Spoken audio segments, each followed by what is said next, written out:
With action-packed gunplay, an innumerable quantity of badass guns to loot, and some of the most crass humor in gaming, the Borderlands games have held a special place in my heart since way back in 2009. But it's also a series that practically invented the looter-shooter genre, then saw itself fall behind the curve as a renaissance of RPG-infused multiplayer shooters dominated the space. With Borderlands 4, the team at Gearbox seems eager to take some big swings in hope of reclaiming the throne of firearms and shell casings they themselves built. And whether it's the greatly improved shooting mechanics, an interesting revamp to RPG mechanics, an entirely fresh setting, a slew of new characters, or a more grounded tone in its story, the handful of hours I played left me fairly confident that I will find myself pulled back into this wonderfully weird world of psychopaths and extremely irritating robots.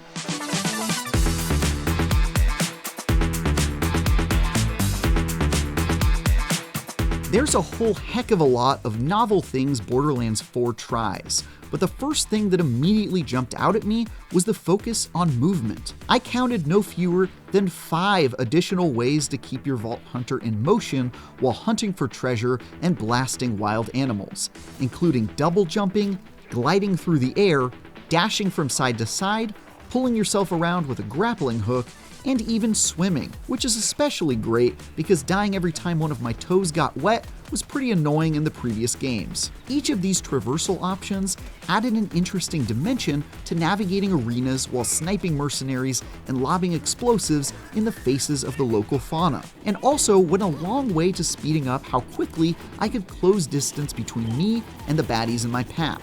That was a welcome change, because I'd always found myself pretty frustrated by how slowly I move in old Borderlands entries. Here come the fireworks! If there's anything worrisome about all these extra ways to get around, it's that there are so many of them I often forgot to use them. Being able to double jump, glide, and grapple hook across a room all in the same motion honestly feels like too much power, at least in the hands of a rookie like me who only had a few hours to familiarize myself with it all. By the end of the demo though, I felt a lot better about my ability to keep myself in motion while bringing my arsenal to bear upon swarms of monsters, but it definitely feels like it'll take some getting used to. Of course, it wouldn't be a Borderlands game without the promise of a bottomless cache of weapons to discover, each designed to inject a little anarchy into combat. While I only got a small sampling of what's in store, there honestly weren't a ton of things I wasn't expecting, even with the additional weapon manufacturers introducing some new stuff. One of the new gunmakers, Ripper, seemed to have a lot in common with the COV weapons from Borderlands 3, as they need to spin up before they can be fired, but then pile on a heaping helping of lead into enemies. While Daedalus reminded me a lot of the doll weapons that offer multiple ammo types to switch between.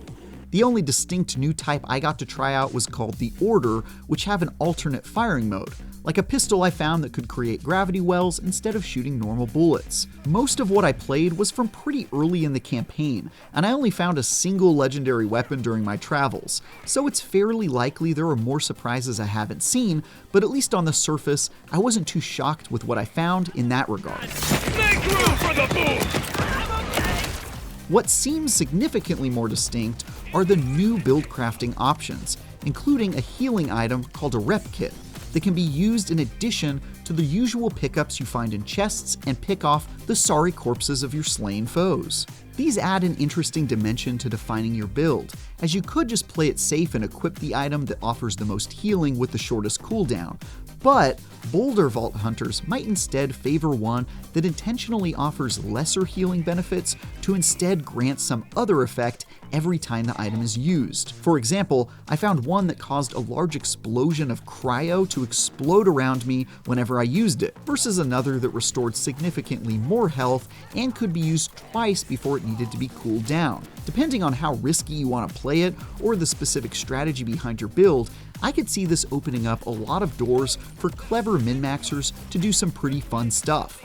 Each Borderlands has a different roster of Vault Hunters to play, and this entry is no different. I got the chance to try out Vex, the magical siren whose main focus, at least with my setup, was in summoning NPC companions to help me fight off mobs. and Rafa, a soldier who had a bunch of high-tech gadgets to unload onto anyone stupid enough to get in his way, including some melee blades that made short work of anyone within arm's reach, or some shoulder-mounted cannons that automatically helped me lather folks in lead.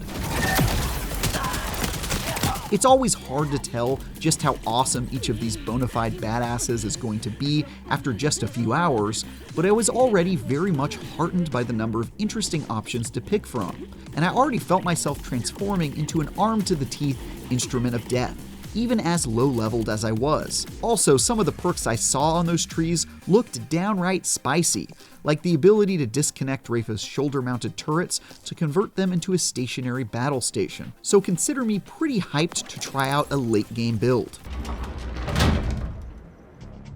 Another interesting change coming with Borderlands 4 is the new, clearly darker setting and story. Taking place on a new world called Kairos, the world has been dominated by an oppressive, immortal being known as the Timekeeper, who controls the population using cybernetic implants. But naturally, the actions of the Vault Keepers in recent Borderlands entries, which I won't spoil here, has ruined the perfect, unjust order on Kairos, throwing the place into chaos and opening the door for you and your friends to shoot everything in the face and score some sweet loot. The change in tone is pretty clear, and even though you've still got the usual cheeky characters, sexual innuendos, and over-the-top gore, there's also quite a bit of darkness and the beginnings of what seems to be a significantly more grounded story in play, which will hopefully wash away some of the shallowness found in Borderlands 3, specifically where the antagonists are concerned. We'll see who's laughing when I unleash my secret weapon. It's also worth noting the intentional shift away from Pandora to focus on this new world. This combined with the fact that a lot of the cast is entirely new, at least in the sections I played, makes things feel a bit like a soft reboot that gives a fresh start to tell new stories compared to prior games that have mostly leaned pretty heavily on the locations and characters established in their predecessors. I'm all for this shift, honestly, because although Borderlands was my addiction for years, it's also pretty clearly been on its back foot as a series, as the looter-shooter space has both evolved and become more crowded, especially where its ongoing live service peers are concerned. To be clear, I don't want to see Borderlands chase the games as a service model and fundamentally change what it is, but it's nice to see that Gearbox seems willing to take some sizable risks in pursuit of evolving the series, because I genuinely think it needs to do so if it wants to keep the attention of longtime fans like myself. That's not to say there isn't a ton of good, old-fashioned goodness inside Borderlands 4. Quite the opposite.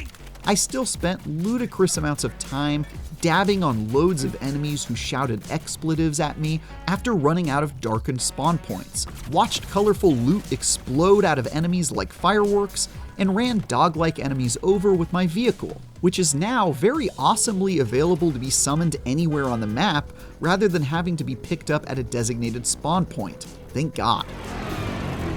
There are also perilous vaults to be raided and massive badass bosses to take down in the name of loot, XP, and bragging rights, which I unfortunately can't show you today because of some unfortunate restrictions on what I'm allowed to showcase at this time.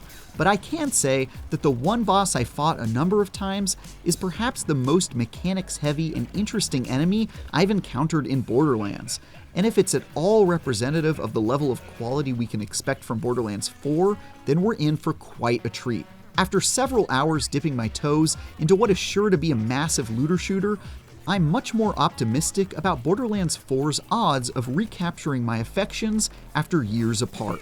Stay tuned in the coming days when I'm allowed to show off some later game footage and a boss fight that I took down a number of times in an effort to grind out some unique weapons. Old habits die hard, I guess. What questions do you have about Borderlands 4? We'll do a follow-up video soon based on the questions you leave in the comments below. And for more on the biggest upcoming games, check out our recent previews of The Outer Worlds 2 or Ninja Gaiden Ragebound. And for everything else, keep hunting for vaults with IGN.